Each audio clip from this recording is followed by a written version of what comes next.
Hello everyone, welcome to युक्ति professional classes. इस video में हम UGC net paper 1 unit 1 teaching aptitude के फीचर्स ऑफ टीचिंग का नेक्स्ट पार्ट देख रहे हैं। यदि आपने मेरे चैनल को सब्सक्राइब नहीं किया है तो मेरे चैनल को सब्सक्राइब शेयर एंड लाइक ज़रूर करिए। चलिए अब हम स्टार्ट करते हैं। टीचिंग इज अ कॉम्प्लेक्स, शिक्षा एक जटिल प्रक्रिया है। शिक्षा को क्या बोला गया है? एक जटिल प्रक्रिया। तो शिक्षण सभी प्रकार की तकनीकों, विधियों और मीडिया का उपयोग करता है और इसमें प्रश्न पूछना, जांचना, उदाहरण देना आदि कौशल भी शामिल है। फिर शिक्षण ऑडियो विजुअल मीडिया, मानव बातचीत मीडिया, प्रिंट मीडिया, वास्तविक इलेक्ट्रॉनिक मीडिया आदि का भी उपयोग करता है। शिक्षण में सफलता काफी हद तक उपयुक्त तकनीकों, विधियों और मीडिया के चयन और उपयोग पर निर्भर करती है। अब जटिल कैसे हुई? तो शिक्षण कोई इजी वे नहीं है, किसी को समझाना इतना आसान नहीं। अलग अलग तकनीकों के माध्यम से जो शिक्षक होता है वो अलग अलग तरीके से क्या बेस्ट होगा वो सोचते हुए, जैसे प्रश्न पूछना है, जांच करना है, उदाहरण देकर समझाना, चर्चा डिस्कशन देके करना है, तो इस टाइप की तकनीकों विधियों का उपयोग करता है। ये केवल सिर्फ एक ज्ञान को संप्रेषित नहीं करना होता है, ये एक तरीके से जटिल प्रक्रिया ऐसा है कि उसे समझाना कि सामने वाला उसको आत्मसात करे, उसे समझ सके, सीख सके उससे। तो इसके लिए वो विभिन्न तकनीकों और विधियों और मीडिया का उपयोग करता है, जो जिससे कि शिक्षा में सफलता प्राप्त कर सके। तो ऐसी सफलता कैसे मिलेगी? जब वो सही तकनीक, विधियां, मीडिया का चयन करेगा, उसका उपयोग कर सकेगा ठीक से, तो वो कर पाएगा। तो ये शिक्षण मतलब एक टीचिंग एक सरल प्रक्रिया नहीं है। इसके लिए बहुत कुछ आपको पहले तैयारी करनी पड़ती है, बहुत कुछ सीखना पड़ता है। तो ये तकनीक की जो तकनीक विधिया है, जो बताया था, प्रश्न पूछकर, जांच करके, उदाहरण देकर, चर्चा कर कर, ये शामिल है। और ये तकनीकें क्यों हम यूज कर रहे हैं? शिक्षार्थी को समझ आ सके, ज्ञान बढ़ाने के लिए प्रयोग किया जा सकता है। फिर मीडिया का उपयोग कर रहे हैं तो किस चीज को हमको ऑडियो वीडियो उसमें दिखाना है, क्लिप दिखानी है, उनको प्रेजेंटेशन दिखाना है। फिर कब हमें किस चीज के लिए समूह चर्चा, डिस्कशन और शिक्षक छात्र संवाद किया जाए, प्रिंट मीडिया, किताबें, पत्रिकाएं, ये कब किस तरीके से नोट्स मतलब ये बनाए, इन सबको कैसा उपयोग किया जाए। प्रयोगशाला का उपकरण करना है, मॉडल बनाना है, कंप्यूटर, इंटरनेट, ऑनलाइन जो भी उपकरण है उनको कैसे उपयोग करना है। तो ये सब चीजों को का समावेश करते हुए टीचिंग किया जाता है। अब मान लीजिए कि अगर कोई शिक्षक, साइंस का जो शिक्षक है, टीचर है, वो वाटर साइकिल समझाना चाह रहा है, तो वो वाटर साइकिल समझाना है तो सीधा सा ऐसा पढ़ तो नहीं देंगे, उसको थोड़ा एक्सप्लेन करना पड़ेगा, किस तरीके से करना है, कौन से बच्चों को समझाया जा रहा है, कैसे है। तो उसके लिए वो क्या करेगा? टीचर सबसे पहले प्रश्न पूछेगा। प्रश्न क्या पूछ सकता है? जैसे कि क्या आपको पता है कि बादल कैसे बनते हैं? इस टाइप का कुछ क्वेश्चन बचेगा, पूछेगा। फिर जब बच्चे उत्तर दे रहे हैं, उनसे पूछताछ करेंगे, क्वेश्चन में क्वेश्चन पूछते जाएंगे और उन्हें सोचने के लिए प्रेरित करेंगे कि आप बताइए, ये बताइए, ताकि वो खुद ही क्वेश्चन करे, खुद ही उसका जवाब ढूंढे। उनको कहाँ तक उस बारे में नॉलेज है, ये पहले टीचर ये जानेगा कि उनको इस बारे में क्या पता है। फिर शिक्षक क्या कर सकता है? जो टीचर है वो क्या एक सिंपल उदाहरण देकर समझा सकता है। जैसे एग्जांपल दे सकता है कि जैसे गर्म पानी जब गर्म करते हैं तो जब वो बहुत उकलने लगता है, बॉईल होता है, तो वो भाप बनता है।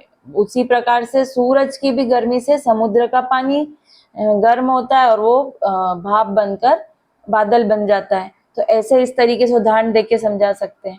तो ये एक सरल नहीं, जटिल मतलब टीचिंग क्या है? एक जटिल प्रक्रिया है। चलिए नेक्स्ट है, शिक्षण व्यवहार में परिवर्तन की कल्पना करता है। अब क्या होता है कि जो टीचिंग है वो क्या ओवरऑल इसका क्या उद्देश्य होता है? बच्चों के व्यवहार में परिवर्तन लाना ही होता है ना। तो ओवरऑल डेवलपमेंट पे ध्यान दिया जाता है।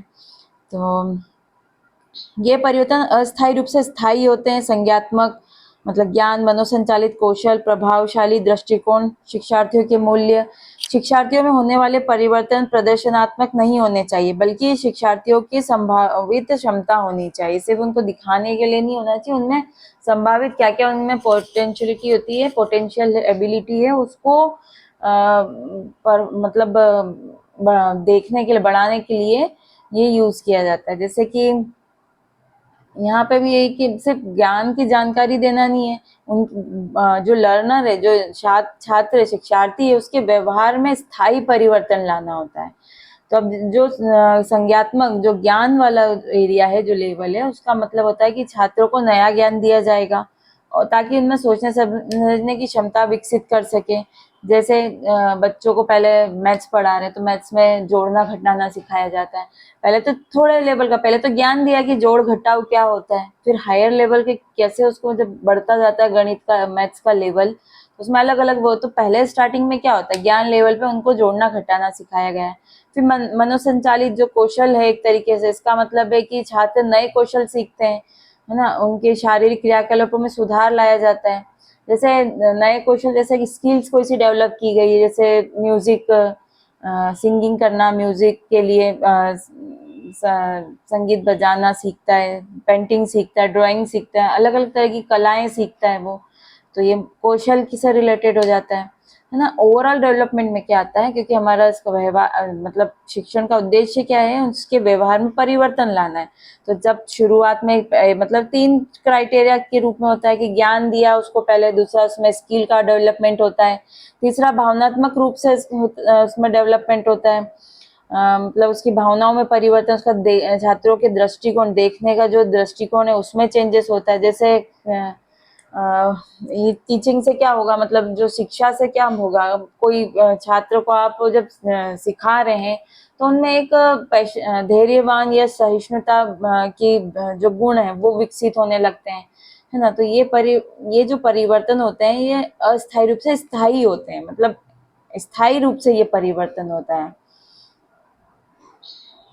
मतलब ये धीरे धीरे शिक्षार्थियों के व्यक्तित्व का हिस्सा बनते जाते हैं, जो वो सीखता जाता है धीरे धीरे उसके व्यक्तित्व में समाता जाता है।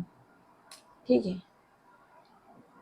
चलिए नेक्स्ट है, शिक्षण प्रत्यक्ष या अप्रत्यक्ष हो सकता है।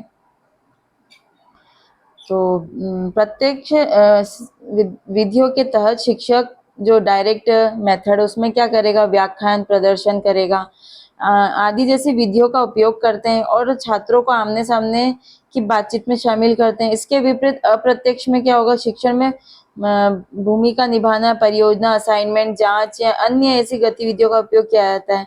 अप्रत्यक्ष विधियां मूल रूप से शिक्षार्थी केंद्रित विधियां हैं, जहाँ छात्र शिक्षण सीखने की प्रक्रिया में सक्रिय रूप से शामिल होते हैं। शिक्षार्थी केंद्रित है, मतलब जो ये प्रोजेक्ट दिए जाते हैं, असाइनमेंट दिए जाते हैं, तो इसमें क्या होता है कि छात्र को ही बनाना होता है, तो ये लर्नर ओरिएंटेड हो जाता है। तो डायरेक्ट मेथड में क्या है, जो टीचर है वो क्या करेगा, जो टीचिंग जो होगी डायरेक्ट टीचिंग में क्या होगा कि शिक्षक और छात्र जो है आमने सामने बैठकर बातचीत करेंगे। शिक्षक एक्सप्लेन करेगा, व्याख्यान देगा, प्रदर्शन डेमोन्स्ट्रेशन देगा, प्रदर्शन करेगा, इसी विधियों का उपयोग करेगा। और इसमें शिक्षक क्या होता है, डायरेक्ट में ये होता है कि शिक्षक सीधे छात्रों को जानकारी देता है ना, ताकि और उनकी समझ को परखता है। मतलब वापस जब आमने सामने जब पढ़ रहे हैं तो उससे पता पड़ता है कि किसको समझ में आ रहा है, किसको नहीं समझ में आ रहा है। ये उनके मनोभाव, हाव भाव से, उनके इंटरेस्ट से शो होता है। अब अप्रत्यक्ष विधि में क्या बताया कि ये जो जिसमें छात्रों को एक्टिव मतलब पार्टिसिपेट करना होता है, यहाँ पे छात्रों को सक्रिय रूप से शिक्षण सीखने की प्रक्रिया दी जाती है। मतलब जैसे उनको ये पूरा लर्नर ओरिएंटेड होता है, क्यों, क्योंकि इसमें जो भी प्रोजेक्ट दिया है, असाइनमेंट दिया है या कुछ भी ऐसी प्रोसेस दी है जिसमें पार्टिसिपेट किन्हें करना है, जो रोल प्ले करना है वो किसको करना है, रोल प्ले छात्रों को, मतलब स्टूडेंट को करना है। तो ये डायरेक्ट इनडायरेक्ट दोनों ही तरीके से शिक्षण किया जाता है। नेक्स्ट है, टीचिंग कैन बी वर्टिकल और हॉरिजॉन्टल। शिक्षण ऊर्ध्वाधर या क्षैतिज हो सकता है। तो ऊर्ध्वाधर शिक्षण में जो वर्टिकल टीचिंग है, शिक्षक छात्रों को विषय में गहराई तक ले जा सकते हैं। वे छात्रों को उच्च क्रम की सोच कौशल जैसे विश्लेषण, संश्लेषण, मूल्यांकन और निर्माण सिखाते हैं। फिर इसके विपरीत क्षैतिज शिक्षण में कई विषयों पर विस्तार से कई क्षेत्रों को शामिल किया जाता है, बजाय इसके कि एक विषय में गहराई तक जाया जाता है।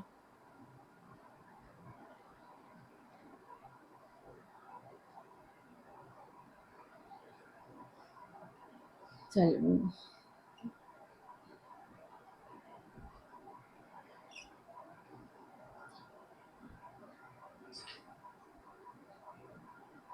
चलिए तो वर्टिकल जो टीचिंग है उसमें क्या होता है कि एक पर्टिकुलर एक सब्जेक्ट पर आपको गहराई से समझाया जा रहा है, तो पर्टिकुलर एक उस पर समझाया जा रहा है, तो यहाँ पे बच्चों और जो छात्र है उसे क्या क्या मतलब क्या स्किल उसमें डेवलप होती है, विश्लेषण संश्लेषण। तो विश्लेषण मतलब किसी भी प्रॉब्लम को तोड़ तोड़ के छोटे छोटे पार्ट में कर कर समझना। संश्लेषण में इन सबको एकत्र करके जो समझा है उन सबको जो छोटे छोटे पार्ट में समझा है उसको एकत्र करके फिर देखना, उसका मूल्यांकन करना और निर्माण सीखते हैं। जबकि जो हॉरिजॉन्टल है, हॉरिजॉन्टल में क्या होता है कि पर्टिकुलर एक सब्जेक्ट को नहीं पढ़ाया जाता, अलग अलग सब्जेक्ट को गहराई से समझाया जाता है, विस्तार से समझाया जाता है, जिससे उनमें मतलब सभी सब्जेक्टों के बारे में समझ आ जाए। जैसे स्कूल में हम देखते हैं हमें सोशल साइंस भी पढ़ना होता है ना, साइंस पढ़ना होता है, इन्वायरमेंटल साइंस है, पॉलिटिक्स पढ़ना होता है। ये सब सारे जो है मतलब जो हमारे स्कूल में हमको जो ये मिलता है, तो इसमें हमें अलग अलग सब्जेक्ट्स के बारे में पढ़ने को मिलता है। और जहाँ आप अगर देखो वर्टिकल टीचिंग में, जैसे आप देखोगे 11th-12th में हम कोई सा सब्जेक्ट चूज करते हैं, तो वहाँ हमें कॉमर्स से एक पर्टिकुलर विषय के बारे में गहन देखने को मिलता है। और जो 10th तक का एजुकेशन हमने जनरली देखा है उसमें हमें बहुत से सब्जेक्ट्सों के बारे में नॉलेज मिलती है। चलिए नेक्स्ट है, शिक्षण योजनाबद्ध या बिना योजना का हो सकता है। तो जो टीचर है वो योजना प्लानिंग करके भी पढ़ा सकते हैं कि आगे उनको क्या क्या कैसे पढ़ाना है, और बिना कभी भी कैसे भी हम जैसे हम अपने आसपास से सीख रहे हैं, तो ये कोई प्लानिंग वेल प्लानिंग तो है नहीं। बस पारंपरिक रूप से शिक्षक कक्षा में पढ़ाने से पहले निर्देशों की योजना बनाते, तो पहले क्लास में आने से पहले क्या होता है, प्लानिंग करते हैं, सामग्री विश्लेषण क्या क्या चीजें यूज करेंगे, कार्य विश्लेषण, शिक्षण के लिए उपयोग की जाने वाली तकनीक, क्या तकनीक यूज करना है, विधियों का निर्णय करना, ये सब पहले से प्लान करके शिक्षण पढ़ाने आता है। हालांकि सक्रिय शिक्षण विधियों के आने के साथ कोई सख्त योजना संभव नहीं है, क्योंकि कोई भी पहले से स्पष्ट नहीं होता कि शिक्षण सीखने की गतिविधियों को संगठित करने का संभव तरीका क्या हो सकता है। तो जो योजनाबद्ध के लिए जो होगा उसमें क्या होगा कि टीचर पहले से क्लास में जाने से पहले जो भी अध्याय उसे पढ़ाना है, जो भी चैप्टर पढ़ाना है, उसके महत्वपूर्ण बिंदुओं की लिस्ट बना लेंगे। फिर मतलब एक एक्टिविटी की श्रृंखला बना लेंगे, ये पहले से वो डिसाइड करके जाएंगे। जब अनप्लान टीचिंग की जाती है, तो वहाँ पर छात्रों से बातचीत करेगा शिक्षक, उनसे उनके अनुभव एक्सपीरियंस शेयर करेगा, और जो छात्रों की प्रतिक्रिया होती है उसके अनुसार वो शिक्षण की विधियों को तुरंत बदल देता है। प्लांट में वो विधियां डिसाइड करके जाता है कि इस तरीके से इस चीज को ऐसे समझाना है, लेकिन बिना प्लांट में ऐसा होता है कि वो एक्सपीरियंस को उनसे बातचीत करके उनसे चीजें उन्हें अपने अनुभव साझा करते हैं, एक्सप्लेन करता है, और उसके बाद उनकी प्रतिक्रिया जैसी जो है, ये क्योंकि एक लचीली योजना होती है इसमें, मतलब वो छात्रों की प्रतिक्रिया किस तरीके से वो रिएक्ट कर रहे, पार्टिसिपेट कर रहे, उसको ध्यान में रखते हुए वो अपनी विधियों को तुरंत बदल लेते हैं। ये अनप्लान्ड स्ट्रक्चर में तरीके से होता है। चलिए नेक्स्ट है, शिक्षा सीखने, निर्देश और प्रशिक्षण के साथ निकटता से संबंधित है।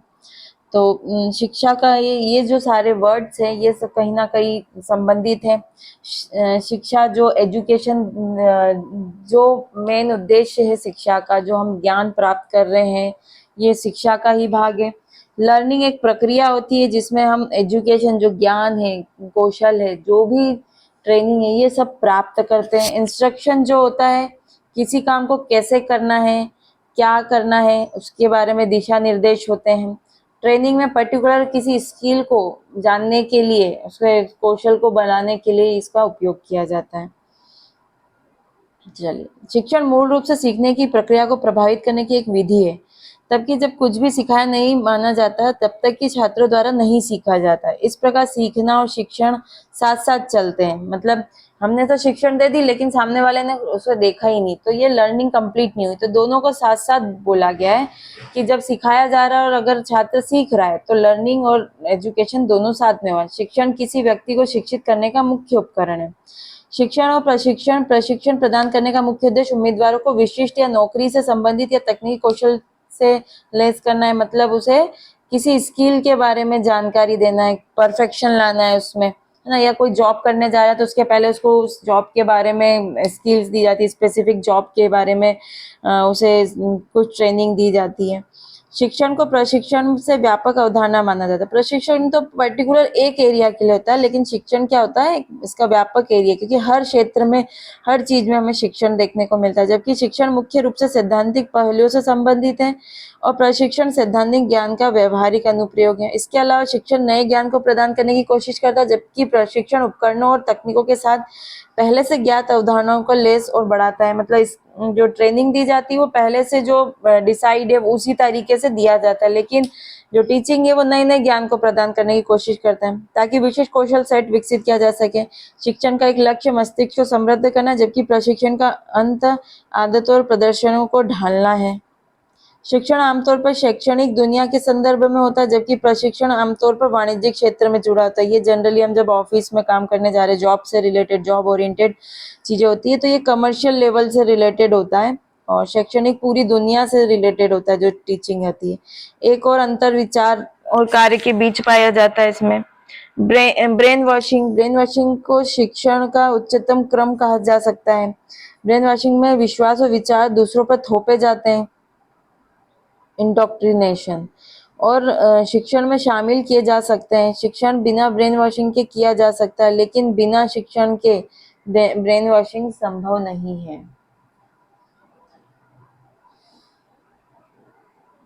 चलिए, अब जैसे शिक्षा में क्या होता है, छात्रों को नई नई जानकारी प्रदान करते हैं, है ना, और वे इसे कैसे समझते हैं, ये लागू कैसे करते हैं, ये सब मतलब सीखने के चीज में आता है। जब वो उसको एक्सेप्ट कर रहे हैं, छात्र उसको एक्सेप्ट कर रहे हैं, तो मतलब लर्निंग भी हो रही है, ये माना जाता है। यहाँ पर भी वही शिक्षक प्रश्न पूछकर ये जान सकता है कि छात्रों को कितना समझ में आ रहा है, क्या है, तो ये परख सकता है। तो शिक्षक ने अपनी शिक्षण की तो प्रक्रिया चालू कर दी है, लर्नर ने अपनी एक्सेप्ट किया है नहीं, तो ये दोनों आपस में ही कनेक्टेड है। शिक्षण और लर्निंग जब कंप्लीट होता है तब जाके उसका उद्देश्य कंप्लीट होता है। ट्रेनिंग में कुछ नियम सिद्धांत होते हैं, उसे फॉलो करता है। जैसे जैसे है ना, छात्र जैसे स्टूडेंट को सॉफ्टवेयर प्रोग्रामिंग सिखाना है, तो उसके लिए जो एक प्रोसेस है वही एक सैद्धांतिक प्रिंसिपल है, वही यूज किया जाएगा हर बार, वही उसी तरीके से सिखाया जाएगा। लेकिन शिक्षण में क्या होता है, ये हर बार नई नई कौशल विकसित, नया ज्ञान दिया जाता है। शिक्षण में हर वक्त के इस बात पे फोकस किया जाता है कि उनके कौशल को, नए ज्ञान को कैसे केंद्रित किया जाए, और इसको व्यवहारिक अनुप्रयोग भी किया जाता है। चलिए, नेक्स्ट है बौद्धिक गतिविधि। शिक्षण मूल रूप से एक बौद्धिक गतिविधि है। यह केवल बात करना या अपने विचार व्यक्त करना नहीं है, जबकि यह सीखने की गतिविधियों की सचेत और निरंतर संगठन की आवश्यकता होती है। इसमें एक सहायक और सहायक सीखने के वातावरण का निर्माण शामिल है। एक शिक्षक को एक उपयुक्त कार्य योजना विकसित करनी होती है ताकि शिक्षार्थियों के समूह में वांछित परिवर्तनों को प्राप्त किया जा सके। शिक्षण सीखने की प्रक्रिया में शिक्षार्थी कच्चे माल का गठन करते हैं। शिक्षार्थियों को विभिन्न अपेक्षाओं के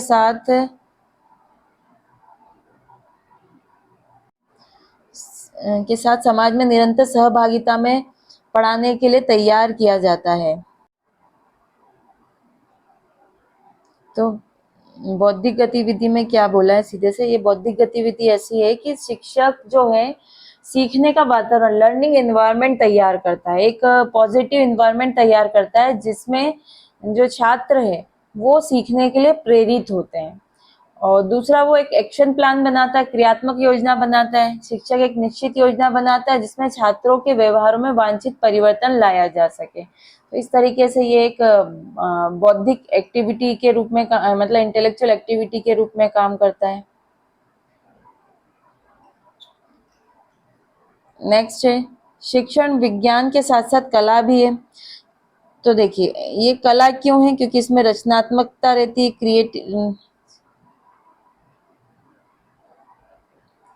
क्रिएटिविटी रहती है। शिक्षा में अलग अलग तरीके से अलग अलग मेथड को यूज कर कर हम सीखते हैं, नए तरीके से उसको एक्सप्लेन मतलब उसको प्रेजेंट करने की कोशिश करते हैं। साइंस है कि इसमें कुछ नियम है, रूल्स है, जो इसमें टेक्निक्स है, उन्हीं का यूज करते हुए हम शिक्षण करते हैं ना। तो ये विज्ञान के साथ साथ कला भी है। चलिए देखते हैं। शिक्षण पेशा एक व्यवस्थित ज्ञान के निकाय पर आधारित है, जिसे सामाजिक, मनोवैज्ञानिक, ऐतिहासिक, राजनीतिक और आर्थिक जीवन के क्षेत्रों से लिया गया है। यह समाज के धार्मिक, आध्यात्मिक और नैतिक विश्वासों से भी प्रभावित होता है। शिक्षण तकनीकें व्यवस्थित होती है, इसमें पालन किए जाने वाले निश्चित कदम होते हैं, क्योंकि ये देखो इसमें ये शिक्षण तकनीकें व्यवस्थित होती है, इसमें पालन किए जाने वाले निश्चित कदम होते हैं और आसानी से संप्रेषणीय होते हैं। तो ये विज्ञान की धारणाओं के आधार पर एक शिक्षक को प्रशिक्षित किया जा सकता है। शिक्षक को प्रशिक्षण देने में निश्चित कदम होते हैं जिनका पालन किया जाता है, मतलब एक निश्चित स्टेप्स होती है जिसको फॉलो कर किसी मतलब शिक्षक बनाया जा सकता है। शिक्षण कला भी है, यह एक गतिशील वातावरण में होता है, जो चेंजिंग डायनामिक हमारा वातावरण जो है उस चेंजेस होता रहता है, उसमें दिया जाता है। शिक्षक को कक्षा में व्यक्तिगत विभिन्नताओं से निपटने के लिए कुशलता पूर्वक व्यवहार करना होता है। तो यहाँ पर क्या है कि कुशलता पूर्वक व्यवहार करना होता है, अलग अलग स्टूडेंट की अलग अलग कैपेसिटी, एबिलिटी होती है, वो उसको ध्यान में रखते हुए, उनकी विभिन्नताओं को ध्यान में रखते हुए स्किलफुल अपने बिहेवियर के साथ कक्षा में अपना पढ़ाता है वो। इसमें बहुत सी व्यक्तिगत दृष्टिकोण और विवेक की आवश्यकता होती है। तो ये कला भी है, मतलब सिर्फ प्रिंसिपल को ही, नियम को, स्टेप्स को ध्यान में रखते हुए ही आप शिक्षण नहीं कर सकते हैं। तो ये शिक्षण जो साइंस के साथ साथ कला भी है, ये बताया गया है। चलिए नेक्स्ट है सेल्फ ऑर्गेनाइजेशन, आत्मसंगठन। शिक्षण पेशे में लोग विकास और वृद्धि के प्रति संवेदनशील होते हैं, क्योंकि यह आत्मसंगठित होता है। वे शिक्षण पेशे के मानकों को बनाए रखने और बढ़ावा देने के लिए एक निश्चित तंत्र विकसित करते हैं। शिक्षण पेशे में वृद्धि जैविक होती है, अर्थात वृद्धि स्वाभाविक रूप से होती है। चलिए कैसे, जैसे जो डेवलपमेंट मैकेनिज्म होता है, शिक्षक अपनी शिक्षा और पेशेवर विकास के लिए विभिन्न कार्यशालाओं में या प्रशिक्षण कार्यक्रमों में भाग लेते हैं। आत्मसंगठन मतलब वो खुद अपने में कैसे इम्प्रूवमेंट ला रहा है, तो पढ़ाने के लिए उसे अपने में भी इम्प्रूवमेंट लाना जरूरी है। तो वो डेवलपमेंट करता है, कैसे करेगा वो, ऐसी जो प्रयोगशालाएं होती है, ऐसी कार्यशालाएं होती है, प्रशिक्षण कार्यक्रम होते हैं, जिसमें उसको अपने पेशे को, शिक्षा को के विकास के अवसर मिल सके। वो खुद भी अपने जो अपने पेशे में, अपने प्रोफेशन में अगर वो वृद्धि चाहता है, उसमें स्वाभाविक रूप से वृद्धि करना चाहता है, तो वो अपने अनुभव और ज्ञान से भी शिक्षण को सुधारने की कोशिश करता है। तो ये एक आत्म संगठन के रूप में काम करता है। सामाजिक सेवा, यह स्वीकार किया गया कि शिक्षा किसी भी राष्ट्र में परिवर्तन लाने का एक शक्तिशाली उपकरण है। यह समाज को विकसित करने के लिए उपयोगी है। हाई डिग्री ऑफ ऑटोनॉमी, शिक्षण पेशे में पाठ्यक्रम विकास, वर्ष की गतिविधियों की योजना, निर्देशात्मक उद्देश्यों की पहचान, शिक्षण विधि, मीडिया, मूल्यांकन मानदंड और तकनीकों को विभाजित करने के नियमों और सह पाठ्यक्रम गतिविधियों की योजना और निष्पादन में स्वायत्तता का उच्च स्तर होता है।